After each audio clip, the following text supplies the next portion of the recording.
Te platicaba de la historia del café en México. Esta me la contó una amiga que vive en Chiapas. Ella trabaja con organizaciones no gubernamentales que, bueno, trabajan directamente con los indígenas. Entonces, pues esta historia nos la contaron ellos. La historia dice que para los 1800, más o menos, alemanes trajeron para México, principalmente para el sur, Chiapas más o menos, el cafeto. Fue el año en el que llegó el cafeto a México. Realmente no es una planta originaria de aquí, sin embargo, con el paso de los años pues nos hemos vuelto un país bastante productor. Sé que en este año por ahí estamos del 10, 11, 11º lugar de los principales países productores de café.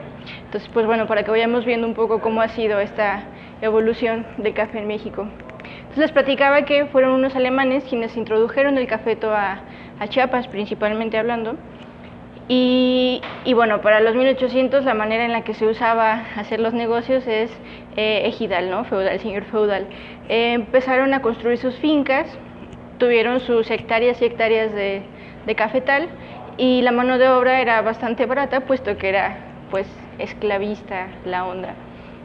Para principios de 1900, la verdad es que no duró mucho, fue 1850 y tantos cuando llegaron. Para mediados, principios de 1900, pues la independencia, algunos otros movimientos sociales internos fueron los que apoyaron a los indígenas, pues un poco pues esta liberación, ¿no? Al salirse de este modelo económico de la esclavización.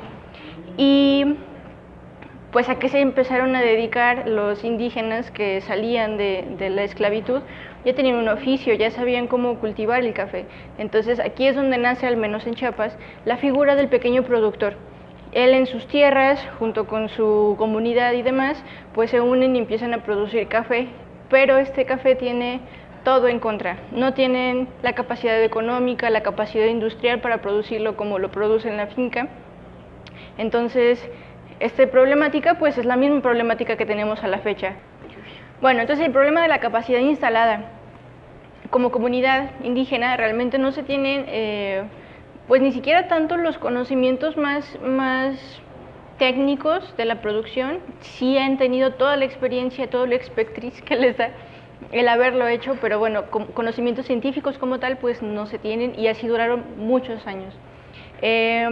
Hablando de los jesuitas, que es un grupo religioso que está muy presente en el sur, y para ese entonces pues todavía más, ellos con su pues convicción de cómo poder apoyar, toman el caso en sus manos y se preguntan qué es lo que ellos sí tienen que no tiene la manera de producir en las fincas. Tienen todo en contra, ¿no? Pero a favor, ¿qué sí tienen? Y notaron que dentro de sus pocos recursos, la manera en la que sí estaban produciendo era de manera orgánica, es decir, no tenían ni siquiera para comprar agroquímicos, para usar agroquímicos y toda esta parte industrializada de la producción. Entonces lo usaron a favor, y fue donde nace esta figura o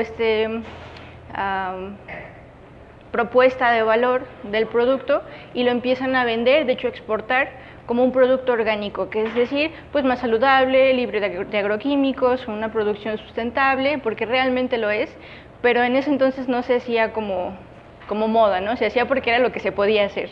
Entonces fueron de hecho los jesuitas quienes en su visión intentaron, o de hecho lograron vender en el extranjero este producto como orgánico, y fue el primer estado, el primer lugar en el mundo que empieza a exportar café orgánico o a vender café orgánico en el mundo.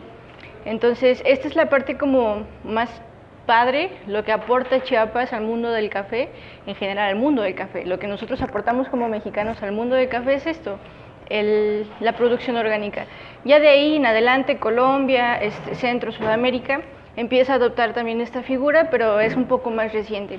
Lo del café orgánico tiene al menos 100 años. Pues, como vimos, Chiapas es lo que viene a aportar al mundo del café, y lo que nosotros a través de Home Coffee queremos aportar a ustedes, a sus casas, es pues todo este movimiento, toda esta ideología, la información, el saber cómo es que tu compra, cómo es que tu taza, cómo es que tu elección apoya o apoya malamente a estas producciones industriales.